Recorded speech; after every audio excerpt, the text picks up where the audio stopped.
माजी खासदार इम्तियाज जलील यांनी आमदार संजय गायकवाड यांना डिवचलेलं होतं।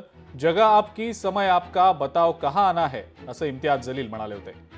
आता माजी खासदार इम्तियाज जलील यांचं हे आव्हान स्वीकारत शिवसेनेचे आमदार संजय गायकवाड यांनी स्टॅम्प पेपरवर करारनामा लिहून दिलाय। यात त्यांनी जलील आणि माझ्यात लढाई होईल, यात दगडधोंडे वा इतर शस्त्रांचा वापर होणार नाही अशी हमी गायकवाड यांनी लिहून दिलेली आहे। आमच्या लढाईत तिसरा येणार नाही, जे काही होईल याची दक्षता पोलीस घेतील असंही त्यांनी म्हटलंय। या लढाईमध्ये जर काही बरं वाईट झालं तर जबाबदारी आमच्या दोघांची राहील असंही गायकवाड यांनी म्हटलंय। या लढाईची तारीख, वेळ आणि स्थळ जलील यांनी ठरवावं असंही आव्हान आता गायकवाड यांनी दिलंय। कि हमारा कोई कुछ बिगाड़ नहीं सकता है, हम किसी के ऊपर भी बात उठा सकते हैं।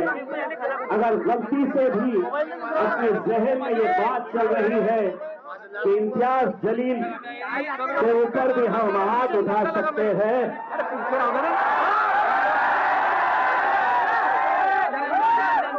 तो जवाब पहले वहां से देकर गया था।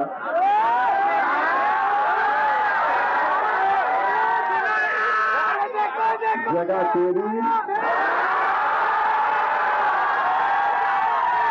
दिल तेरा,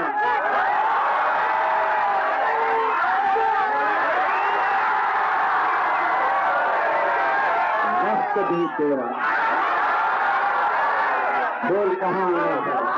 बघा, पहिली गोष्ट तर काल पोलिसांनी मला विनंती केली म्हणून इम्तियाज जलीलला बुलढाण्यात पाय ठेवता आला आणि मला जर त्याच्याबद्दल द्वेष असता किंवा जातीवाद असता तर मी त्याला मराठवाड्याच्या बांड्रोड जामच्या अलीकडे येऊच दिलं नसतं। पण त्यांनी मला वैयक्तिक चॅलेंज केला, त्याच्यामुळे मी याच्यामध्ये ना मुस्लिम धर्माला किंवा हिंदू धर्माला इन्व्हॉल्व करायची माझी इच्छा आहे। पण हा वारंवार जर मला चॅलेंज करत असेल तर माझं याला आव्हान आहे की तू तुझ्या धर्माच्या लोकांना पण आणायचं नाही, मी माझ्या धर्माच्या लोकांना आणणार नाही, आणि तुला एवढी खाजच आहे तर तू एक मला अपॉइंट करून दे पोलीस महासंचालकाच्या नावाने की आमच्या दोघांच्या वादामध्ये आमचं दोघांचं काय बरोबर झालं तर आम्ही याला दोघे स्वतः जबाबदार राहू। आणि ना तुझं संभाजीनगर ना माझं बुलढाणा, तुला मी पत्र पाठवतो, तुला लेखी कळवतो, त्याप्रमाणे तो अपॉइंट करून दे आणि मग आपण भेटूया आझाद मैदानावर। कोणात किती दम आहे, काय फैसला व्हायचा तो पोलिसाच्या साक्षीने होईल। लोकशाही मराठी ऐका, पहा, जागरूक रहा।